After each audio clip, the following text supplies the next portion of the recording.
Kali ini kita akan berfokus pada kelompok pahlawan yang seringkali terlupakan dalam narasi pemulihan. Para relawan, petugas medis, pekerja kemanusiaan yang berada di garis depan.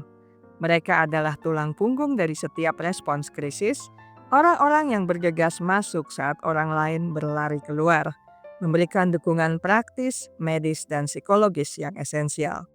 Namun komitmen tanpa batas ini memiliki biaya psikologis yang sangat tinggi. Kita akan membahas dua fenomena kritis yang mengancam kesejahteraan mereka, burnout dan compassion fatigue, kelelahan empati, serta mengapa trauma sekunder sama nyatanya dengan trauma primer. Pesan utama kita hari ini adalah, untuk dapat membantu orang lain, mereka harus terlebih dahulu diizinkan, didukung, dan didorong untuk menolong diri sendiri. Pekerja garis depan, apakah seorang dokter yang bekerja tanpa henti di unit gawat darurat, seorang relawan yang membantu mengevakuasi korban banjir, atau seorang psikolog yang mendengarkan kisah-kisah trauma, beroperasi di bawah tekanan fisik dan emosional yang ekstrim. Tekanan ini bukan hanya berasal dari jam kerja yang panjang, kurang tidur, atau kondisi lingkungan yang sulit, tetapi juga dari beban emosional yang mereka serap dari penderitaan orang lain. Inilah yang membedakan kelelahan kerja biasa dengan kondisi yang kita bahas hari ini. Burnout adalah titik awal yang penting untuk dipahami. Ini adalah sindrom yang disebabkan oleh stres kerja kronis yang tidak berhasil dikelola. Burnout dicirikan oleh 3 dimensi utama. Pertama, kelelahan emosional yang mendalam, di mana energi fisik dan mental terasa terkuras habis. Kedua, depersonalisasi, yaitu munculnya sikap sinis dan detachment atau ketidakpedulian terhadap pekerjaan dan orang yang dibantu sebagai mekanisme pertahanan diri. Dan ketiga, berkurangnya prestasi pribadi, di mana mereka merasa kurang kompeten atau tidak efektif dalam pekerjaan mereka. Dalam konteks bencana, burnout dipercepat oleh intensitas krisis, jumlah korban yang banyak, keputusan hidup mati yang harus diambil dalam hitungan detik, dan rasa tidak berdaya saat sumber daya terbatas. Burnout adalah konsekuensi dari pekerjaan yang terlalu banyak dilakukan untuk waktu yang terlalu lama tanpa jeda yang memadai. Namun burnout seringkali tumpang tindih dengan fenomena yang lebih spesifik pada profesi penolong, yaitu compassion fatigue. Kelelahan empati atau compassion fatigue adalah respons emosional dan fisik terhadap penggunaan empati secara berlebihan dalam menanggapi rasa sakit dan trauma orang lain. Ini adalah harga yang dibayar karena peduli. Ketika seorang relawan terus-menerus mendengarkan cerita mengerikan, menyaksikan kesedihan, dan menghadapi keputusasaan, mereka mulai mengambil bagian dari beban emosional tersebut. Kelelahan empati bukanlah kekurangan kepedulian, justru sebaliknya, itu adalah konsekuensi dari memiliki kepedulian yang terlalu besar tanpa mekanisme pelepasan yang memadai. Gejalanya mirip dengan burnout, bahkan PTSD, termasuk isolasi, iritabilitas, sulit tidur, dan menurunnya kepuasan hidup secara keseluruhan. Kelelahan empati melucuti kemampuan seseorang untuk merasakan simpati dan sukacita dalam pekerjaan mereka, membuat mereka merasa kosong. Lebih jauh lagi, kelelahan empati seringkali melibatkan trauma sekunder atau vicarious trauma. Trauma sekunder adalah perubahan internal, jangka panjang, dan negatif pada pandangan dunia seorang penolong yang diakibatkan oleh paparan berulang terhadap materi traumatis, misalnya kisah kekerasan, foto-foto kehancuran, atau pengalaman kematian massal. Ini bukan hanya tentang merasa lelah, ini adalah tentang bagaimana trauma orang lain mengubah struktur mental dan emosional diri sendiri. Seorang pekerja kemanusiaan mungkin mulai melihat dunia sebagai tempat yang sangat berbahaya, kehilangan keyakinan akan kebaikan manusia, atau bahkan mengembangkan gejala yang mirip dengan PTSD yang dialami penyintas primer, misalnya hypervigilance atau kewaspadaan berlebihan dan kesulitan tidur.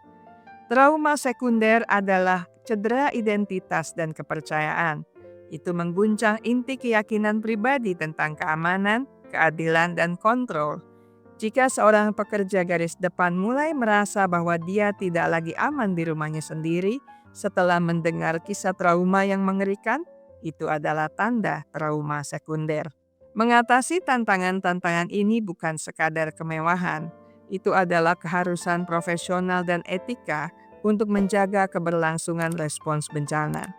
Kualitas perawatan dan dukungan yang diberikan oleh pekerja garis depan berbanding lurus dengan kesejahteraan mental mereka sendiri. Staf yang burnout atau menderita trauma sekunder cenderung membuat kesalahan, menjadi tidak sabar, dan akhirnya meninggalkan bidang pekerjaan yang sangat mereka cintai. Oleh karena itu, self-care atau perawatan diri bagi para penolong bukan tindakan egois, melainkan strategi survival yang wajib.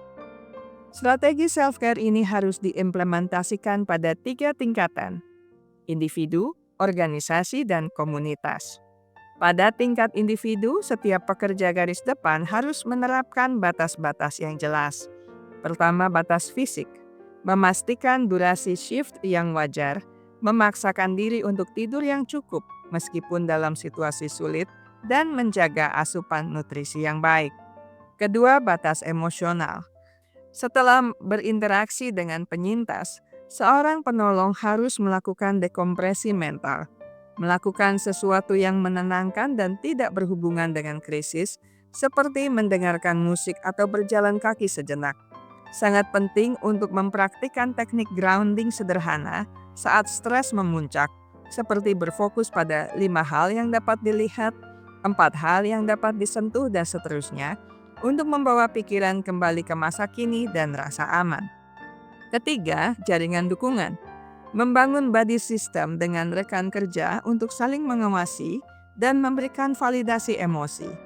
Jangan pernah memikul beban sendirian. Berbicara dengan seseorang yang memahami konteks pekerjaan Anda tentu sangat melegakan.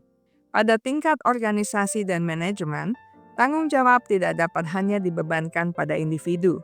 Institusi harus menciptakan budaya yang mengakui dan menghormati dampak psikologis pekerjaan ini. Ini berarti menerapkan rotasi kerja wajib, cuti pemulihan, mandatory days off, dan memastikan ketersediaan sesi debriefing, diskusi terstruktur tentang pengalaman kerja yang dipimpin oleh profesional terlatih. Organisasi juga harus menyediakan akses rahasia dan bebas biaya ke layanan konseling atau terapi. Pengakuan bahwa trauma sekunder adalah risiko pekerjaan yang sah, sama seperti cedera fisik di lokasi bencana, adalah langkah pertama menuju dukungan yang efektif. Akhirnya, pada tingkat komunitas, kita semua harus menjadi pendukung bagi para penolong ini. Ketika mereka kembali ke kehidupan normal, hindari pertanyaan yang menuntut detail traumatis. Alih-alih bertanya, "Apa hal terburuk yang kamu lihat?" tanyakanlah, "Bagaimana kabarmu setelah semua ini? Apa yang bisa saya lakukan untuk membuat hidupmu lebih mudah sekarang?" Komunitas harus menghormati privasi dan waktu istirahat mereka, memberi mereka ruang untuk kembali mengisi tangki empati mereka yang kosong. Kelelahan empati dan trauma sekunder adalah luka perang yang tak terlihat. Seringkali diabaikan karena stigma bahwa pahlawan harus selalu kuat. Namun untuk menjaga agar sumur belas kasih mereka tidak kering, kita harus menjaganya dengan seksama.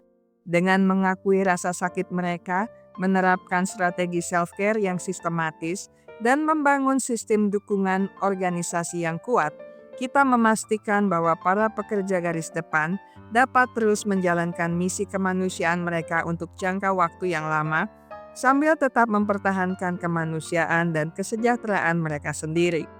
Memperhatikan kesehatan mental penolong adalah investasi paling penting dalam pemulihan bencana. Saya selesai sampai di sini. Kita akan berjumpa lagi di minggu depan dengan video menarik lainnya. Terima kasih untuk kesetiaan Anda bersama channel Bahas Psikologi. Jika tips ini bermanfaat, jangan lupa like dan share video ini. Ingat baik-baik, kesehatan mental Anda sangat berharga. Jagalah, pertahankanlah dengan sekuat tenaga.